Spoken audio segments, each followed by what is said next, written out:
दोस्तों, ये एक बहुत ही दिलचस्प हॉरर फिल्म है the man in black is coming. एक आदमी सड़क पर सेल्फी ले रहा था, लेकिन स्कूल बस में एक तेज रोशनी दिखाई दी। अचानक हुई इस घटना के कारण आदमी ने जल्दी से कैमरा घुमाया, लेकिन फोकस करने से पहले ही स्कूल बस काफी दूर जा चुकी थी। धुंधली तस्वीर देखकर वो थोड़ा निराश हुआ, इसलिए वो सड़क पर स्थित एक सुविधा स्टोर में चला गया। वो मालिक से पूछना चाहता था कि स्कूल बस कहाँ जा रही थी। मालिक ने बताया कि हाल ही में कस्बे के मिडिल स्कूल में कुछ जनहितकारी गतिविधियां चल रही थी। वो आदमी पूर्व में स्थित फार्म में स्वयंसेवक बनने के लिए गया, फार्म की सफाई में मदद करने के लिए, ताकि छात्र ग्रामीण जीवन का अनुभव कर सकें। वो बहुत हैरान था, क्योंकि वो तो शैतान का इलाका था। फिर उसने ढेर सारा गोला बारूद खरीदा और मदद के लिए जाने को तैयार हो गया, लेकिन तब तक बहुत देर हो चुकी थी। इस समय तक छात्र फार्म पर पहुंच चुके थे।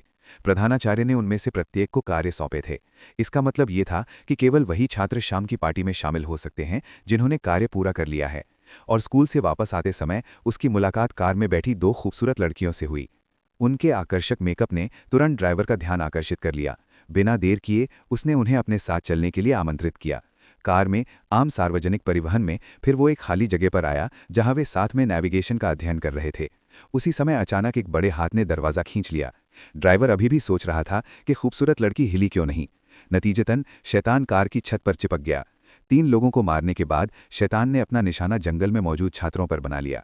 नहीं नहीं, मुझे यकीन है कि ऐसा नहीं है, मुझे जाकर देखने दो, सावधान रहो। लीसा भूसे के ढेर के पास आई, लेकिन मुझे उम्मीद नहीं थी कि वो उन्हें देखेगी। पता चला कि कक्षा का मोटा लड़का था। ये लड़का आमतौर पर इतना सुस्त रहता है, इसका पसंदीदा काम ताक झांक करना है। इसे लीसा ने अभी अभी बाहर निकाला था और नदी के किनारे एक खूबसूरत नज़ारा देखा। लौरा और जिनफाजी, 2 लोगों को पानी पर कचरा साफ करने के लिए भेजा गया था, लेकिन लौरा इतने खूबसूरत मौसम को बर्बाद नहीं करना चाहती थी। इसलिए उसने एक अच्छा विचार सोचा, जिस पर सभी सहमत हो गए। मुझे लगता है कि हमें नग्न होकर नहाना चाहिए।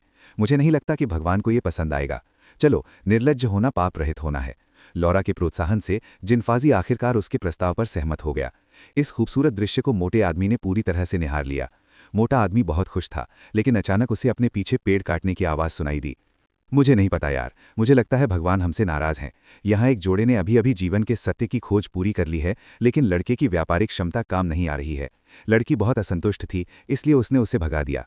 वो जमीन पर लेट गई और धूप भरे दिन का आनंद लिया, लेकिन उसे नहीं पता था कि उन दोनों को भी हत्यारे ने निशाना बनाया था।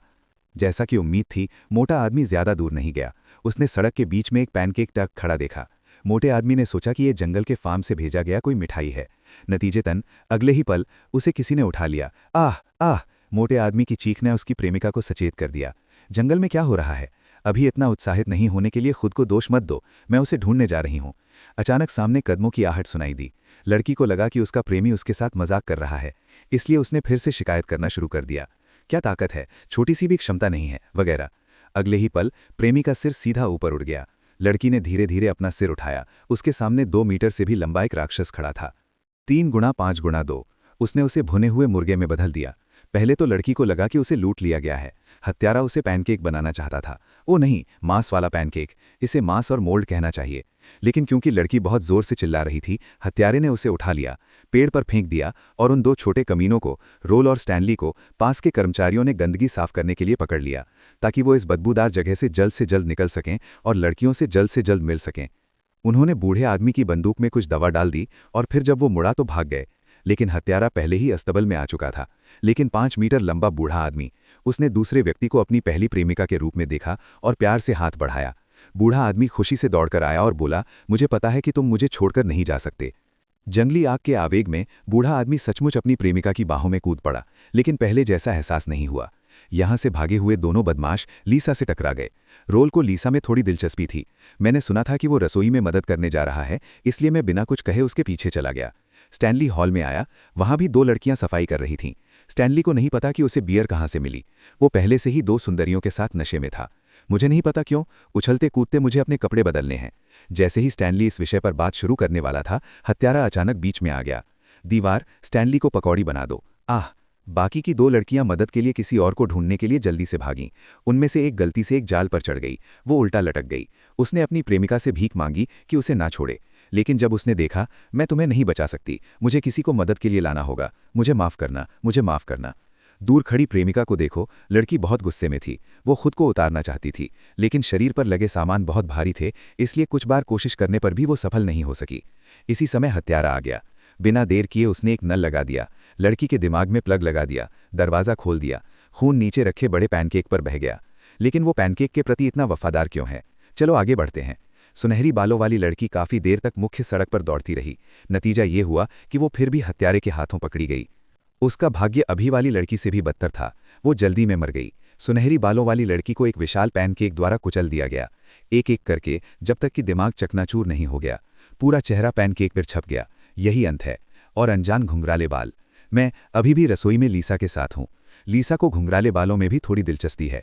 तो सफाई करने वाले दोनों लोग कचरा बनाने वाले बनने के बजाय काम पूरा होने पर ज़्यादा से ज़्यादा छात्र रसोई में लौट आते हैं। ये लड़ाई भी सामूहिक हो गई है। जब सब लोग मज़े कर रहे थे तभी चश्मे वाला आदमी आया। उसने सबको इकट्ठा किया और कहा, ये शैतान का इलाका है, तुम सब यहाँ से निकल जाओ वरना बहुत देर हो जाएगी। उसने हत्यारे के बारे में बताया। हत्यारे का नाम जेसन है। वो इस जंगल में लकड़हारा हुआ करता था। सबसे अच्छा काम पैनकेक बनाना था। तभी पैनकेक की खुशबू एक चोर को मिली। दयालु जेसन ने उसे पकड़ा नहीं बल्कि उसे अपने बनाए पैनकेक चखने के लिए गर्मजोशी से आमंत्रित किया। और चोर, मैंने कभी इतनी स्वादिष्ट चीज़ नहीं खाई थी, इसलिए मैं पैनकेक बनाने की विधि ऊंची कीमत पर खरीदना चाहता हूँ। लेकिन मुझे उम्मीद नहीं थी कि जेसन शर्मिंदगी के डर से मना कर देगा। चोर अक्सर जेसन का सिर दबाता था। उसने उसे अपने बनाए चीनी के बर्तन में डुबो दिया। फिर उसे रसोई में पैनकेक बनाने की विधि मिल गई। तब से उसने पूरे देश में अपनी शाखाएं खोल दी हैं। बदले की भावना और बिजली के प्रभाव के कारण जेसन सचमुच कब्र से बाहर निकल आया, पुनर्जीवित हो गया। तब से वो पैनकेक का ट्रक घसीट रहा है। इलाके में घुसपैठ करने वाले सभी लोगों को मार दिया गया है। उसका अंतिम उद्देश्य चोर को ढूंढना है। और ये सब एक चश्मे वाले छोटे लड़के ने देखा। और ये लड़का उसके सामने चश्मे वाला आदमी है। लेकिन ऐसी हास्यास्पद कहानी आप अपने सहपाठियों को इस पर कैसे विश्वास दिला सकते हैं? इसलिए उसे मोटे सुअर ने भगा दिया। हालांकि वो कठोर लहजे में बोलता है, लेकिन चश्मे वाला आदमी फिर भी पुलिस स्टेशन आया। मुझे उम्मीद है कि अधिकारी इसे स्पष्ट कर देंगे। उन्हें खुद पर विश्वास नहीं है, उन्हें पुलिस पर विश्वास करना चाहिए। कहा जाता है कि हाल के वर्षों में आसपास के लापता लोगों की रिपोर्ट आई है। कहा जाता है कि इन लोगों को जेसन ने सुअर की खाल में बदल दिया है। हालांकि जिस बात ने उसे आश्चर्यचकित किया वो थी उसके पैनकेक बॉक्स के सिद्धांत ने पुलिस का भरोसा नहीं जीता। महिला पुलिस अधिकारी ने भी कहा कि अगर वो इस तरह की रहस्यमय अफवाहें फैलाता रहा तो उसे पकड़ लो। चश्मे वाले आदमी की कोई गलती नहीं है, उसने अपनी पूरी कोशिश की है। बाकी सब भगवान के भरोसे छोड़ दिया गया है। लेकिन चश्मे वाले आदमी के जाने के कुछ देर बाद ही महिला पुलिस अधिकारी ने सुना कि बाहर कुछ गड़बड़ है। उसने जांच करने के लिए अपनी बंदूक निकाली। दिन का समय था, कौन पुलिस स्टेशन आने की हिम्मत करता है? लेकिन बस एक नज़र में महिला पुलिस अधिकारी ने अचानक मैगजीन खाली कर दी। आधुनिक हथियारों की शक्ति से कौन कौन से राक्षस और भूत भी मारे गए, कहने की जरूरत नहीं है। महिला पुलिस अधिकारी को चैन नहीं आया। उसने हत्यारे के शव पर ताला लगा दिया। मुझे लगा कि सब ठीक है, लेकिन अगले ही पल गंभीर रूप से घायल महिला पुलिस अधिकारी ने मेज पर रखा चाय का कप उठाकर उसे एक दूसरे पर फेंक दिया। लेकिन उसे कॉफी में सिरप की उम्मीद नहीं थी। लेकिन उस ताकतवर हत्यारे को मुसीबत में डाल दो। जो शैतान बिना पलक झपकाए मारता है वो असल में सिरप से डरता है। महिला पुलिस अधिकारी ने दांत के पिछले हिस्से को काटा और कुल्हाड़ी निकाली। अब उसे चश्मे वाले आदमी की बात पर यकीन होने लगा था। चाओ जिनलू ने अपनी कार रोक दी। उस आदमी ने महिला पुलिस अधिकारी को देखा और समझ गया कि हत्यारा फिर से प्रकट हो गया है।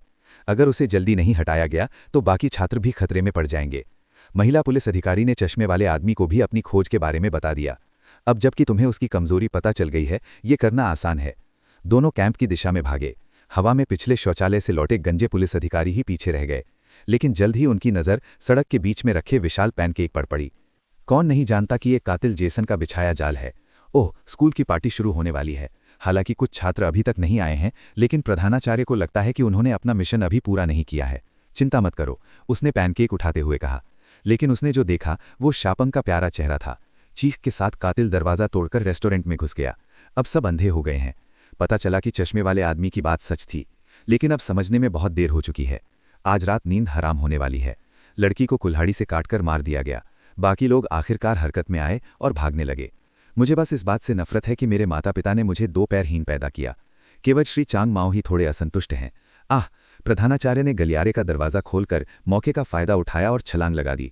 फिर मुड़कर छिप गए। कातिल जो चाहे वो करता है। यहाँ तक कि उसकी पसंदीदा महिला शिक्षिका भी दरवाज़ा खटखटाने आई। उसने कुछ भी नहीं किया। वे अब और बर्दाश्त नहीं कर सकते थे। मैं बस बाहर भागकर लोगों को बचाना चाहता था। इसी समय स्कूल का सबसे मर्दाना छात्र चाकू लेकर खड़ा हो गया, सुंदरी को बचाने के लिए हीरो पर हमला करने को तैयार। लेकिन मुझे इसकी उम्मीद नहीं थी। महिला शिक्षिका के 2 रबर के गोलों से मैं बेहोश हो गया। स्थिति अच्छी नहीं थी। मोटा रसोइया जल्दी से सबको पीछे के दरवाजे की ओर ले गया, लेकिन इससे पहले कि वो भारी रोलिंग दरवाज़ा